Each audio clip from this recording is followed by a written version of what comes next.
Хүчирхийлэл гэдэг бол өөрөө их өргөн утгатай. Жишээ нь одоо эдийн засгийн хүчирхийлэл, улс төрийн хүчирхийлэл, гэр бүлийн хүчирхийлэл дотор их олон төрөл болоод явцдаг. Хүчирхийлэл гэдэг хамгийн гол утга нь бол албадлага нэг талтай. Нөгөө талдаа бас нэг гол шинж нь бол эрх мэдэл байдаг. Тэгээд хамааралтай оруулах гэж хяналтаа тогтоох гэж үйлдэж байгаа. Үйлдэлж байж болно, эсвэл эсвэлдэлж байж болно. Нэг үе одоо гэр бүлийн хүчирхийллийн хүмүүс бас мэддэг болчих тийм ээ. Монголд байхгүй асуудал ч гэдэг юм уу. Хүний эрхийн асуудал биш, гэр бүлийн дотоод хувийн хэрэг гэж үздэг байснаа бол энийг нэлээд их түгээмэл авч ярьдаг болчих. Нэг талаасаа нөгөө талаасаа ядуурлагсээд архитект болон ихсхийн хэрээр энэ асуудал улам их гүнзгэрч байгаа учраас хүчирхийллийн энэ олон төрлүүдээс одоо хамгийн түгээмэл үйлдэгдэж байгаа нь ерөнхийдөө илэрч байгаа нь бол гэр бүлийн хүчирхийлэл байна л да. Бэлгийн хүчирхийлэл бас сүүлийн үед нэлээд их одоо түгээмэл үйлдэгдэж байна, бас илэрч байна.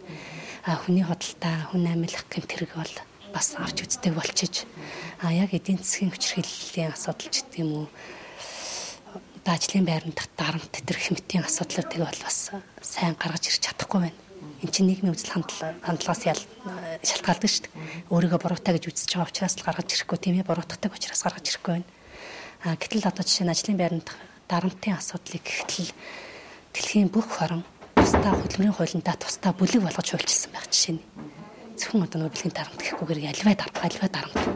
Тэрэн дотор ч нөгөө эдийн засгийн хүчирхийлэл дарамт, улс төрийн бүх юмнууд нь ороод явцдаг учраас тэр бодлогоороо тусгаалan зохицуулагдаад тэгээд дотроо наривчлаад явцдаг юм байна л да.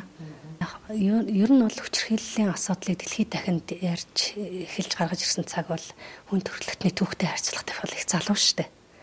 Тэгээд энэ дэр бол их олон янзын арга зам, олон янзын юунуудыг стратеги тактикуудыг туршиж байна. Гэхдээ сүүлийн үед ямар одоо нэгдмэл ойлголтод төрж байна гэхээр нэг арга дангаараа бол хамгаалж чадахгүй гэж үзэж байгаа. Яг л энэ бол эрх мэдлийн гэмт хэрэг гэж. Эрх мэдлэл цаана нь байдаг. Хяналт цаана нь байдаг. Хамаарал цаана нь байдаг учраас тийм учраас олон талт стратеги хэрэгтэй. Олон байгууллагууд хамтрах ёстой.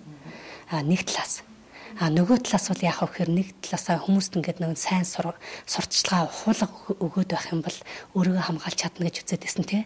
Гэтэл бол үгүй юм байна л да. Тэр нь бас хангалттай биш юм байна. Өөрийгөө хичнээн одоо би аюулгүй байх хэрэгтэй шүү. Би одоо гэр бүлийн хүчирхийлэлт юм уу эсвэл аливаа төрлийн хүчирхийлэлд өртөхгүй байх ёстой шүү гэж мэдчихвэлээ ч гэсэн эрх мэдлийн хувьд эсвэл ямар нэгэн байдлаар хараат байж байгаа тохиолдолд тэр эрхээ шаардж чаддаг. Тэр эрхээ эдэлж чаддаг юм байна. Тэгэхээр нөгөө нэг хүмүүсийг мэдлэгтэй болгох, ойлголттой болгохын зэрэгцээ хамгаалах орчинг бий болох хэрэгтэй байна. Жишээ нь гэрч хохирогчийг хамгаалах ямар орчин байна вэ? Дээрэс нь эдийн засгийн хувьд ямар боломжтой болох вэ? Нөгөө талаас асуудлыг тэгж хүндэрсэн хойно биш. Илүү одоо нөгөө эрч чаданд нь илрүүлээд заавал нэг хүнийг нөгөө гэмт хэрэгтэн болгоод л шоронд явуулчих нь гол биш шүү дээ. Асуудлыг гайгүй байхад нь шийдээд өөр боломжит хувилбаруудыг санал болгоод урьдчилан сэргийлэх арга замууд дээр илүү их анхаарал тавьдаг юм байна л да.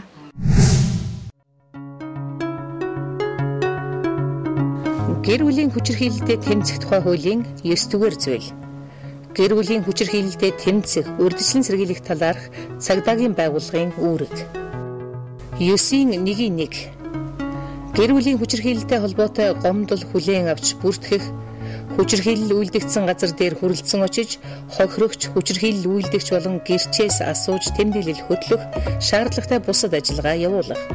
9.1-2 Энэ хуулинд заасны дагуу хохирогчдод түүний эдлэх эрх болон хүчирхийлэл үйлдэгчид эрхийн хязгаарлах арга хэмжээ ахуулахаар шийдвэр гаргуулах журмын талаар тайлбарлан өгөх. 9.1-3 Хүчирхийлэл үйлдэгчид захиргааны болон эрүүгийн шийтгэл оногдуулж болох тухай сануулгах. 9.1-4 Шаардлагатай тохиолдолд хохирогчийг эмнэлэгт эсвэл хамгаалах байранд хүргэх, боломжтой бол төрөл садангийн хүнийх нь төр хамгаалалтанд өгөх. 9.1-5 Шаардлагатай гэж үзвэл хүчирхийлэл үйлдэгчийг хууль тогтоомжийн дагуу захиргааны журмаар албадан саатуулах. 9.1-6 Согтууруулах хундаа хэтрүүлэн хэрэглэсэн этгээдийг хууль тогтоомжийн дагуу эрүүлжүүлэх байранд хүргэх. 9.1-8 Хүчирхийлэл үйлдэгчийн эрхийг хязгаарлах арга хэмжээ ахуулах хүсэлтэн эрх бүхий байгууллага албан тушаалтанд гаргах.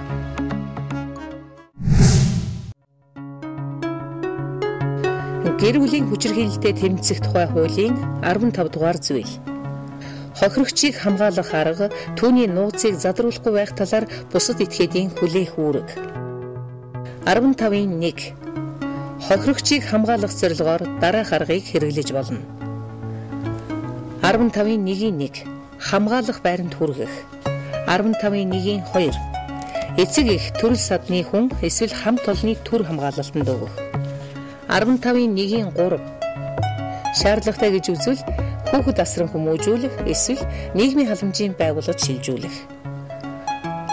15.2 Хохирогч нь эрх зүйн асуудлаар хууль зүйн тусалцаа авах, хүчирхийлэл үйлдэгчээс гэрлэлтэд цуцлуулах, хүүхдийн тэтгэлэг гаргуулах, тэжээн тэтгүүлэх, эсвэл хууль тогтоомжийн дагуу эдийн болон эдийн бус гэмт хорыг арилгуулахаар нэхэмжлэл гаргах эрхтэй. 15.3 Нийгмийн ажилтан болон итгэмжлэгдсэн төлөөлөгч зөвлөгөө өгөх явцдаа итгэмжлэлээр олж мэдсэн зүйлээ бусдад задруулахыг хориглоно. 15.4 Ажил үүргээ гүйцэтгэж байсантай холбоотой эсхээс үл хамааран хамгаалах байрны байршлын талаар мэдсэн этгээд энэ тухай бусдад задруулахгүй байх үүрэгтэй.